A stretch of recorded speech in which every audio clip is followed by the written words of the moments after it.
It started about a year before I got married, and it was a chance discovery of a problem, really. I was serving in Taraba State at the time, and one of the nights when I had to go to bed, I lay in bed and I just felt like there was something underneath my tummy because I was lying on my tummy. So I thought I had forgotten something in my bed that I was lying on top. So I turned over and I didn't find anything in my bed. So of course, all my alarm bells went off. And the first thing that occurred to me is if there's nothing in my bed, then it must be right inside my tummy. So I turned over on my back and I started to feel my tummy, trying to see if there was actually something there. And true to talk, I could feel something on the inside. So at this point, my antennas went up. I became the doctor that I didn't want to be at the time, and very quickly I started running through a list of diagnoses in my head. And I think I was smart enough to remember that they had taught us that common things occur very commonly. So I thought, okay, the most likely thing it will be is fibroids. I fell pregnant in my first year of marriage. Then I miscarried. So during the course of evacuation, after that, my menses ceased for like a year. So we're just running from pillar to post, health centers, government-owned hospitals, trying to find out why it was that way, but nobody could tell us what the problem was. So it went on like that until one day, I think I was just talking to a doctor friend, and he was like, "You could have scar. Did you have an evacuation?" I said, "Yes." Like, could be scarring in the uterus. I was like, "Oh, I've not heard that before." So I went to Google my symptoms and everything, and there it was there, yeah, uterus scarring. So I went to the hospital in Ikoyi. They confirmed it, that was it. I was shocked. How could all these doctors not get this all these years? I think it was about a year and 4 months by then, without period. So they now said I was supposed to have an operation, hysteroscopy. And as at that time, they didn't have the, appliances for it or apparatus or something. So they needed to get in a doctor from London to do it. So I had to wait for a month. So I was scheduled for that treatment. So when the doctor came, I had the hysteroscopy, and he said everything was fine. I had 70% scarring the uterus. So he said everything was fine, that my menses would start again after 3 months. So I had a coil in for 3 months. But when the coil was taken off, nothing still happened. And the next thing they said was like, "We don't know what happened. IVF, that's the solution now." And I was like, "IVF? Can't we just do all that tests and try to find out what the problem was?" They were like, "No, okay, let's just go to IVF." So I didn't want to continue with them again because I thought they didn't have enough information of what was going on with me. So I moved on. I met my husband while we were supposed to be studying. We were at Imperial College London. We got married in May 2009, and I said to myself, without his knowledge too, that I was going to wait for about 3 months before we tried for a baby. And God was so merciful. I conceived in 3 months, really, after we started trying. In fact, I remember, because he works offshore, then he went in Port Harcourt. He used to work, he used to go offshore, then he'll come back. So I remember that day he called me and said he was coming home, but he wasn't supposed to come home that weekend. And he came home, and before I went to pick him, I actually felt, those ovulation pains. And I was just joking and saying to myself that, okay, this man is in trouble. And he came home, and really the next month I was pregnant. I conceived, and that's how we had our son. And he was born in May, which is the same month we got married and also my birthday. After my son was born in 2010, I went on the copper coil because I thought that was safer. You know, I wasn't going to have to deal with any hormonal changes. And I took it out September 2012, and I conceived in November. So I prided myself as the fertile chick. I think I went to the hospital in November and no, I conceived in November, then I went to the hospital in December, and you know, they said, oh, you'll come back, just be on your folic acid, blah, blah, blah. Now, unlike my first pregnancy, this one was very different. For my son, I had no issues, I had no nausea, I didn't gain weight, I had no drama, and delivery was also very smooth. But for this pregnancy, for some reason, I was always hungry. As I'm eating, it was just like there was a big hole in my tummy. So as I'm eating, the food was just coming out. You know, I was always hungry. Then I started to suffer a bit of nausea towards the evenings. I just didn't feel myself, and I was always wondering. And you know, when you speak to people, people will say, "Oh, you're just experiencing pregnancy firsthand. You know, your first one was just you were lucky." So after sometime in January, I started having pains. Same people said, oh, sometimes you have these pains, you have cramps and all that. But there was one day it was, you know, really hurting, and I decided to go to the hospital. Went to the hospital, they did a scan, and, you know, there they said, oh, it looked like, you know, the pregnancy is threatened, so we would advise you to be on bed rest. Infertility is the inability of a couple to achieve conception despite regular unprotected intercourse for up to 1 year. So if they've been attempting to achieve conception for up to 1 year and it is not happening, they should seek help. But we have some additions that we also talk about in terms of the age of the woman. If a woman is above 35 years old, they've been attempting to achieve conception for up to 3 months, 6 months is not happening, such couples will not wait for 1 year before they seek help. It's better they come early, the husband does semen analysis, the woman does HSG so that we look at the tubes, and then she can perform an ultrasound scan. We ask them some questions in terms of whether the woman is cycling, does she see her periods regularly, and other important questions. Then we'll be able to advise on what's next. I was 31 when I got married, so I thought, okay, it's going to be quick. Marriage didn't come very quickly, so the kids will come quick. So I think for me, by my 3rd month of marriage, I had already started getting a bit worried. I started listening to my body. For some reason, I was beginning to put on an inexplicable amount of weight, not commensurate. My diet hadn't changed much. I know people say you're newly married and then, you know, you're bound to put on weight from the happiness factor, but it wasn't really commensurate with, you know, my diet. I was putting on a lot of weight, and the 1st month passed, 2nd month, 3rd month, no conception. People thought I was being silly for worrying so early, but I knew that I wanted to have it checked out because my body just wasn't feeling right. So my 4th month, I went to a hospital on my HMO. We were just a few months after the marriage. Pockets were still a bit lean, so I couldn't afford my regular doctor. So I had to go to the HMO. And it was a very impersonal place. I think I was there for about 3-4 hours waiting to see a doctor. And when I did see a doctor, it was some very unfriendly lady who more than poured me, and then there was an exam, and then I was asked to come back for a hysteroscopy, which was basically them, you know, checking out what's going on in my uterus. This was in April 2009. So I had the hysteroscopy. They said my uterus was fine, the tubes were okay, but one of them seemed to be, they didn't flow quite as freely as the other one. So for me, it was a pretty decent diagnosis. I had started doing a lot of reading.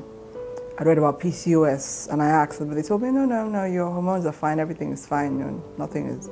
But everything I read on the internet, I was basically ticking all the symptoms of PCOS, the weight gain, tick, my hair was thinning, tick, so many of the symptoms, you know, I was taking all of these, but the doctors were telling me, oh, no, your hormones are fine, your ovaries are not polycystic at all.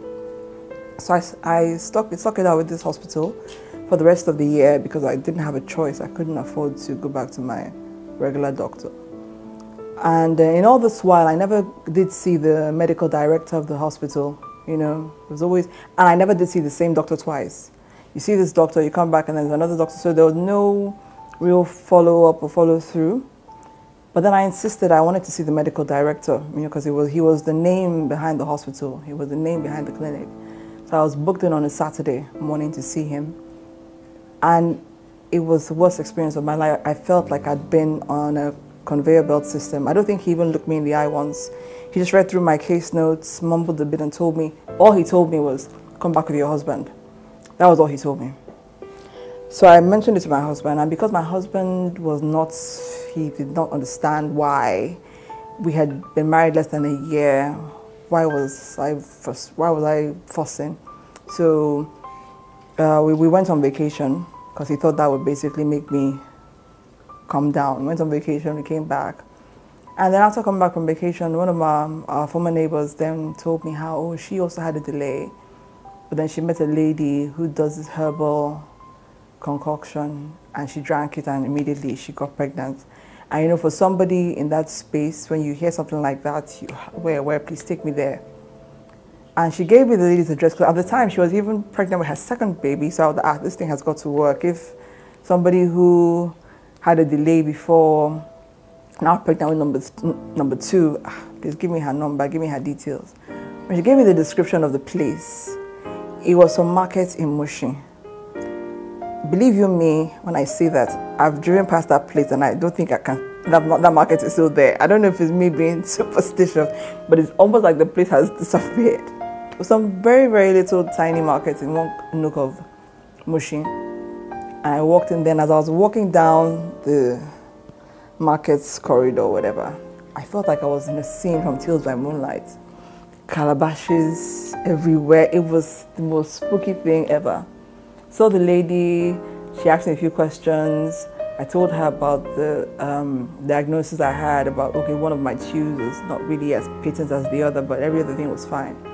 And she made me pay for this whole, probably about 15 bottles of medicine for myself and for my husband. And I brought them home. And it was the next morning, I went to take a sip. I'm not sure if it was the bitter taste of it all. I asked myself, what are you doing? What are you drinking? What is this? And in my kitchen, I just basically emptied everything down the drain. I never, because it just didn't feel right in my spirit. I didn't connect with it. I don't know why. Maybe it was fine, but I didn't feel right about doing that. And that was when I decided to go back to my old doctor. So I went back to see him. It was like a homecoming, because anyone who knows me knows how I feel about my doctor. So my husband and I now began the process. I was able to convince my husband that, okay, we'd been married about a year and a few months. So I was able to convince him, just for my sake, let's just start this process. So he followed me, we had the examination, he was fine, and my doctor did confirm that yes, my ovaries were polycystic, but I didn't have the syndrome. My periods were pretty regular, so he felt that I didn't need anything too invasive. He also was able to deduce that one of my tubes was completely blocked, and I had a few adhesions from fibroid surgery I'd had 2 years before. But during laparoscopic surgery, the adhesions were cleared. So I was pretty confident. Yeah, one tube was blocked, but the other one was patent. And yeah, I was confident that, you know, with the right kind of treatment, we would, you know, get pregnant. Then I was prescribed Clomid and injectables as well. We did that for the first cycle. I was so convinced that, in fact, this is it. This is the first time we're doing anything, you know, invasive, you know. So when my period came, I was rude slap in the face, because that was the first time I was trying something different. And then, you know, it failed. Tried the second Clomid cycle, tried the third, they all failed. And each time, because I was being monitored, each time I had, you know, some nice follicles that were about to pop. One or two, the first 2 times I was given the trigger shots for it to induce the ovulation. So when it happened the first 3 times, nothing happened.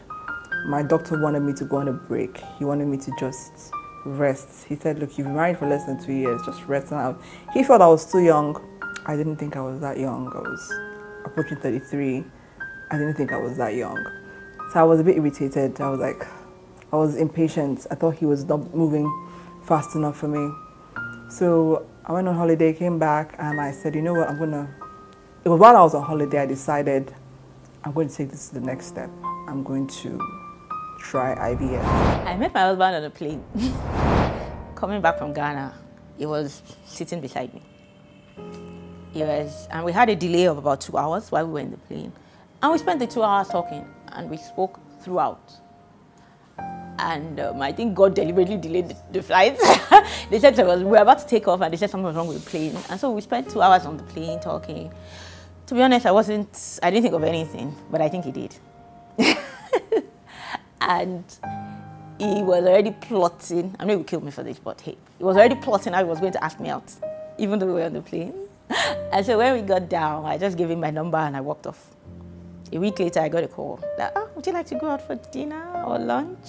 And let's just say that's how it started.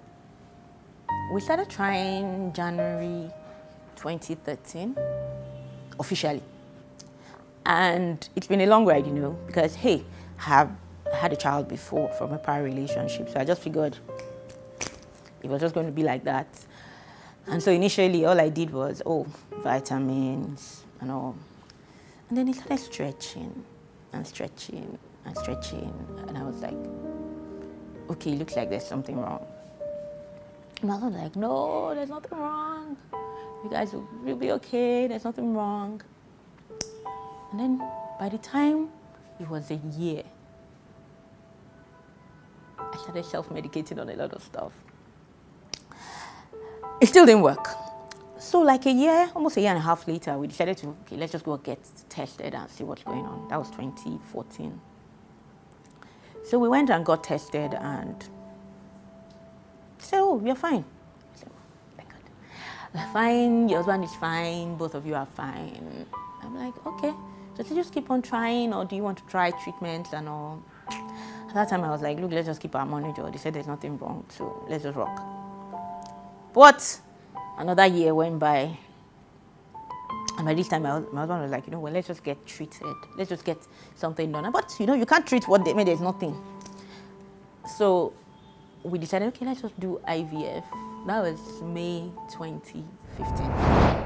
My husband and I got married in 2009, and like every young bride, you just assume that in 9 months' time, everybody would come back, or at most 10 months, would come back and, you know, would have the ikomo, as we say in Yoruba. And, you know, it was just an assumption in my innocence. And I remember then I worked in the bank, and my husband worked in a telecoms firm, and, you know, everything was fine. We're okay and ready to start a family. And because of the fact that we both married late, we were both in our 30s when we got married, so we were not going to wait. We were planning to start almost immediately. So I remember on our honeymoon, we would tease each other that we'll probably have a honeymoon baby. The honeymoon came and went. The first month went, the second month went, the third month went, and still nothing.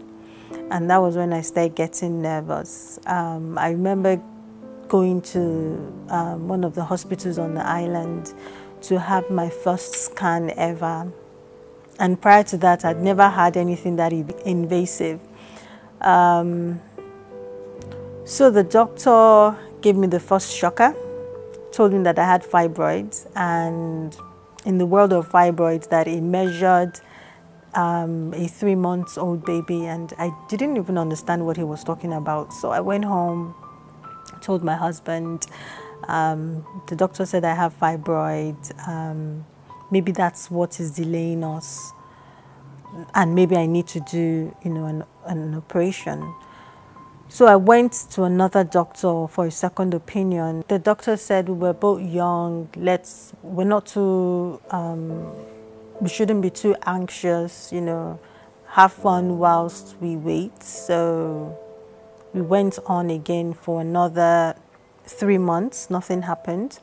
So I remember really getting nervous, and my dad getting nervous as well, and my mom. At this point, at 6 months, nothing had happened.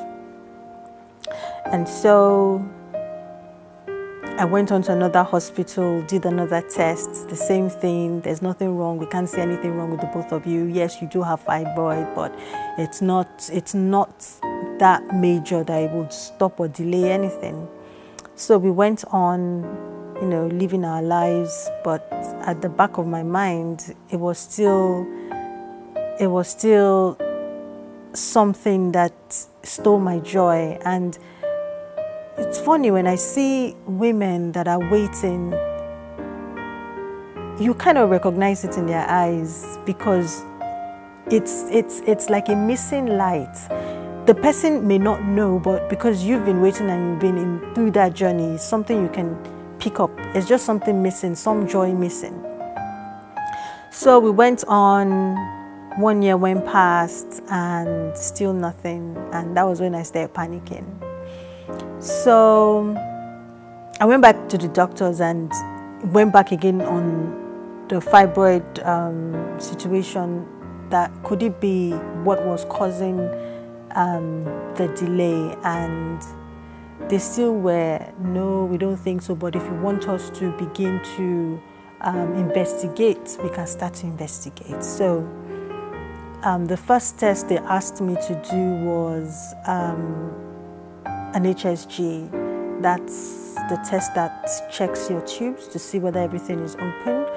So lucky for me, work sent me to South Africa, so I just decided to get that done whilst I was out there, and brought the results back. And when the doctor looked at the results, what she said to me was everything was functioning, but one side was not so I can't remember the word she used, probably wasn't working properly, but that what I had was still enough, and that if I wanted to still go ahead with the surgery, and if that was what I wanted to do. And I thought to myself, yes, spoke to my parents, spoke to my husband, he was fine with it. I had the surgery done in 2011. This was 2 years later. And I can remember the doctor telling me that now that the fibroid was out, in a matter of 6 months after healing, that I would come back to them with good news. That didn't happen. A year passed, nothing happened. So at this point, I was really frantic, constantly crying. My husband, fantastic man, he wasn't moved. I think we both survived on his faith in those days, because at this point I kept on asking myself, oh God, why me? This is almost 3 years. I started feeling ashamed. I was just, all sorts of emotional. But during the day, I didn't let it get to me. So I would just wash my face, get up and go, laugh. My friends that had babies, rejoice with them. I would go to parties. But I would still come home, cry, shut my doors, cry, ask my husband, why me, pray, cry some more. 4 years passed, nothing. The 5th year came again, nothing. I'd gone to another hospital, and I tried, the doctors called it like an assisted bedroom, IUI. And that was when I met this family friend, a couple, Bumi.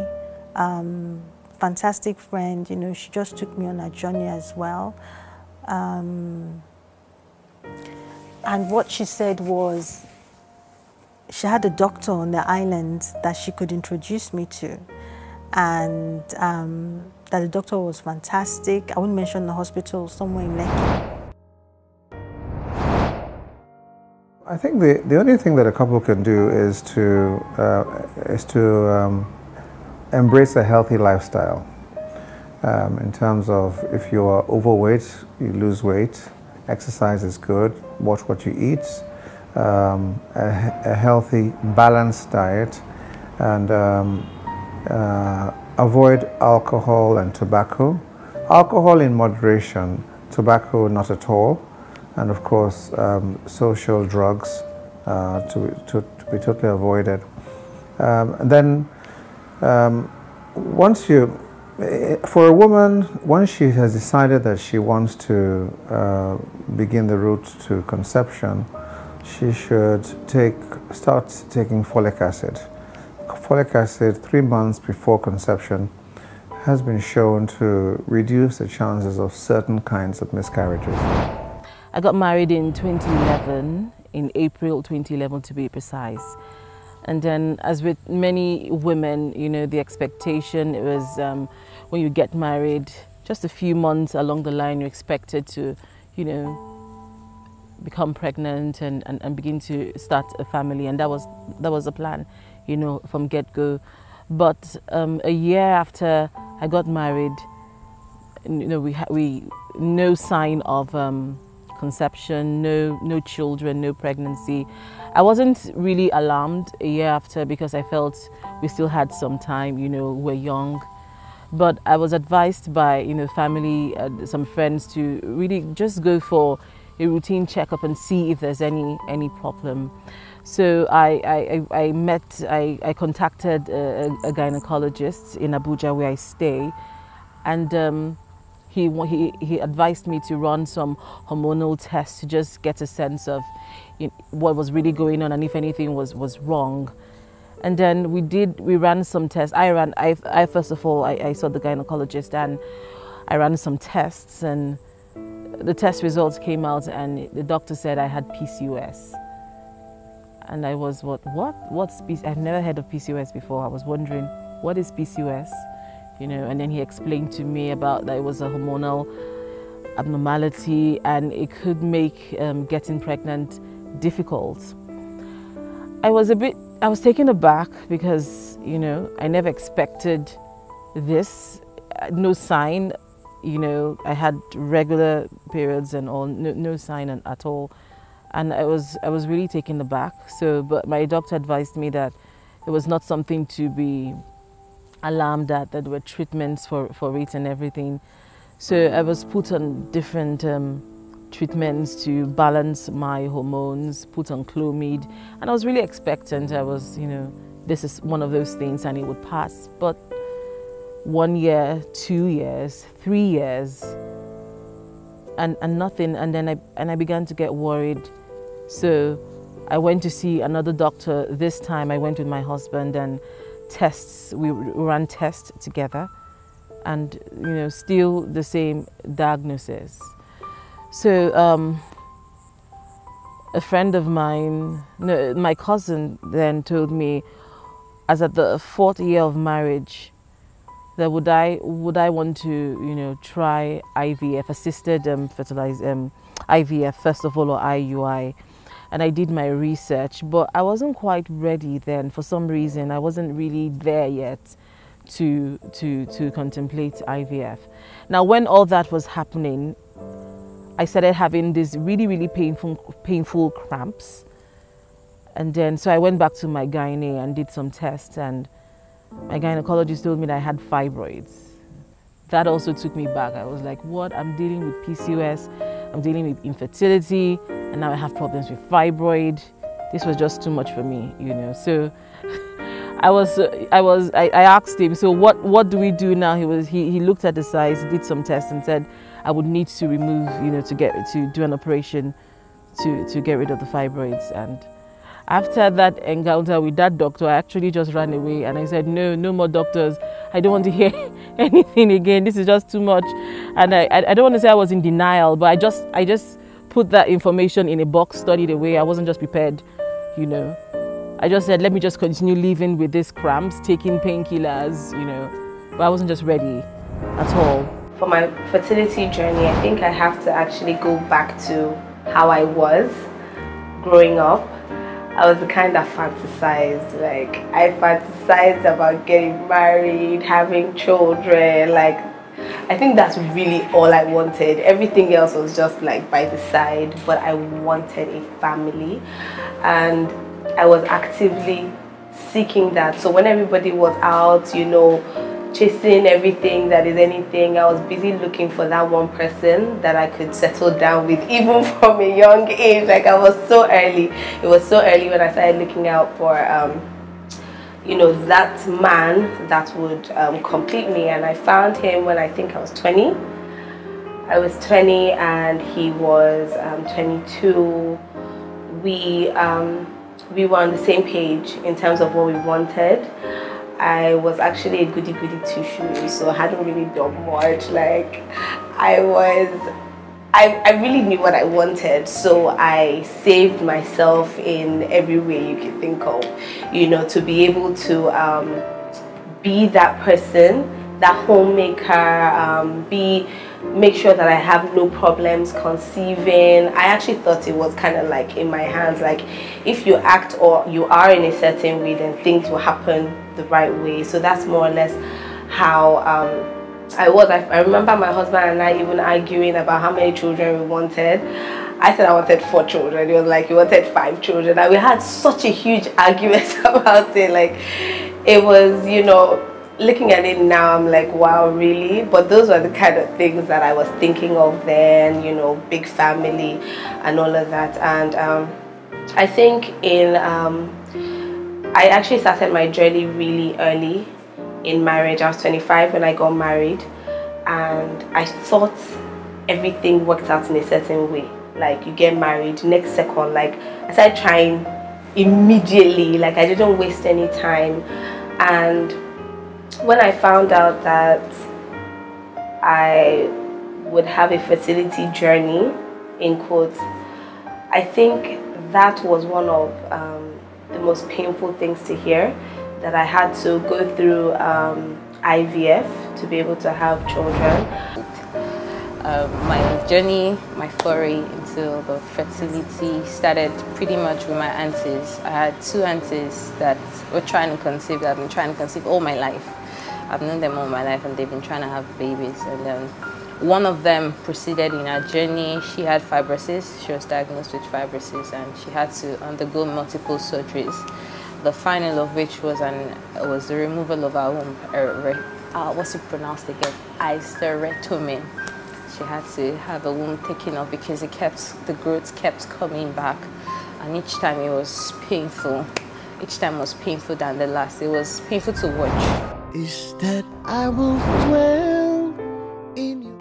It's always good to be knowledgeable, first of all, to know what the physiology of reproduction is, at least to have an idea of how it works, and to know the timing. You know, it is timed.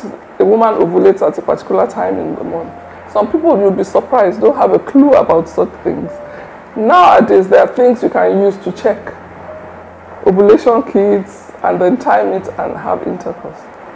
And then if you know you are not ovulating, then you can seek help, and there are ways of helping. But again, I would say at this point that some people now tend to abuse some medications. They go on their own to buy drugs that would make them ovulate. Some things could be dangerous, and it's always better to seek help to seek medical help rather than try to help yourself. Infertility has been, would I say, pretty close to me. Reason being, my closest friend, my best friend, faced it. So early on, even before I knew that, I mean, I wasn't married yet, so I didn't have the experience of waiting, but I experienced it even before my time because my closest friend went through that. And it was a very trying time, I would say. If it was a trying time for me as a friend, I can't even imagine how much it was for her. There were a lot of expectations when, you know, at the point of marriage, a lot of things we took for granted. I mean, you just assume, it's almost like when you go to school, you assume that, oh, I get married today, I'm going to be pregnant tomorrow. I mean, you go as far as even deciding that you know what sex the child is going to be. And those assumptions that, so a month came, 2 months came, 3 months came, so some reality starts to set in that, oh, life is not a bed of roses, so to speak, you know. And then she started going through different things. The feeling of being down, would I say, support or the lack of it from other family members, even people that we thought should be understanding. And so I think what I've gone through with fertility is, so I learned a lot about it in terms of the fact that, so you don't just take it for assumption. What she went through, there were different hospitals in terms of consultancy, trying to find out, okay, so what is happening, who, where, what, things that as friends we never talked about before because it's just issues that didn't come up. It was taken as an assumption. She went through a lot in terms of feelings. I think for me as a friend, it was difficult knowing how to support at first, because I mean, I can say this now, but at the time it was even difficult to talk about other people having children, because I didn't know at what point would it be too sensitive for her to handle? Would it be, I mean, you know, when you talk about, oh, so and so person is pregnant and you're not sure if she's going to go home and cry, you know, all those little things. I tried to support. I can't tell you that it is easy. I mean, it's not the same level as somebody passing away, but it's very tough because you're trying to give hope when you're not sure where the hope is, you know, is going to, in the sense that it's not something you say, oh, it's going to end tomorrow, because we were not sure. But I kept trying to encourage. We kept praying together. And even as I was praying, I was scared as well, because I was thinking, okay, so you pray, and at the end of month 1, there's a bit of disappointment. You pray at the end of the next month, there's more disappointment. We keep praying and encouraging. And I mean, you know, 3 months passed, 4 months passed, 5 months passed, a year passed. And for me, I had to stay positive, because if I didn't stay positive, how was I going to support? And in being positive, it's very difficult when you're not sure where the end of the road is going to be. Then I think for me, that was my first experience with infertility. And I mean, I've had a couple of other friends and colleagues that have experienced the same delays. And the experience I took from that was to just keep encouraging, but also to try and be real. Because along the way, I also realized that sometimes trying to pretend that nobody else has a child around is almost as bad as, what's the right word? It's like it's more glaring to the person when somebody has a baby and you choose not to react to the child because you don't want to upset the next person. It's actually worse than actually just taking it and being natural. It's been quite close, pretty close. I've had family members and I've had friends and colleagues. So it's nothing really strange to me. And well, with everybody, every case sometimes is quite unique. The way they handle is different. Different people handle theirs differently. And well, all we can do is, you know, support and encourage them through the trying times. Before now, infertility has been close to me for most of my life actually, but I never really paid attention to it until the fertile chick came into my life. That was in 2015, and it just sort of opened my mind, my eyes, to see some of the things that I'd been seeing and not just paying attention to for almost all of my life. More recently, I've had to work with it with one of my own sisters, my blood sisters, and it's not exactly how do I put it, a pleasant journey. You know, when you know so many things and you're imagining so many scenarios in your head about the things that could be done and the things that you cannot do, and then there's the family pressures, and at the end of the day, today we have a beautiful testimony. The first thing is that the world is changing. During our father's time, they used to have pregnancy, or used to get pregnant a lot earlier, in their early 20s. But things are changing because our focus is more about careers, developing yourself. So from that point only, the age at which we start trying to conceive now is gone up. So let's say mid-30s. And when you're in your mid-30s, you're not as fertile as you were in your 20s. So that has a contributory effect. Apart from that, now, people don't practice as much safe sex and things like that as they used to be. So in this part of the world, sexually transmitted diseases are quite common, and that can affect both the man and the woman. It can damage the tube, and it can reduce the quality of sperm. Also, what we are seeing more recently is that surgery has an impact as well, especially when people have termination of pregnancy. We notice that that has a major contributory effect in this part of the world as well, because unfortunately termination of pregnancy is illegal in Nigeria, but people still do it. So they go to trained personnel to do it. So when they do it, that can damage their womb, and then it leads to infertility, or even cause infection, and then leads to infertility issues in the future. So when people come to us, sometimes those are the things we see, and we have to try to correct that. In the male, it's more about healthy living. Sometimes, all over the world, people are getting more bigger and not as active. So when that happens, it's been shown to, and also as well, in this part of the world as well, there's a lot of alcohol drinking. So that usually, those are things that affect the quality of the sperm. So you can argue that 50%, unlike a few years ago where people used to think that it's only women that this affects, but in current times, the percentage is almost 50-50.